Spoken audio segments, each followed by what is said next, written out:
మనము ఇప్పుడు ఈశ్వరీదేవి కాలజ్ఞానం రాసిన గృహ దగ్గర ఉన్నాము. లోపలికి వచ్చాము. ఈ గృహలో మళ్ళీ 2 గృహలు ఉన్నాయి.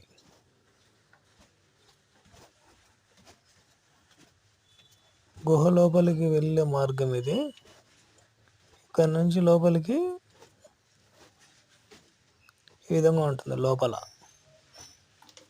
లోపలికి వెళ్ళినప్పుడు ఇట్లా ఈ విధంగా తలదించుకొని ముందుకెళ్ళాలి.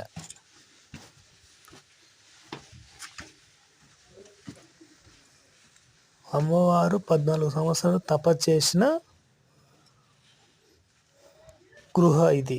కాలజ్ఞానం కూడా రాసింది ఇక్కడ.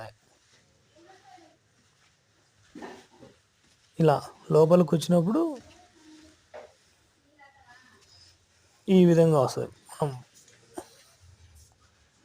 ఇక్కడ నుంచి ఇలా వచ్చినాం.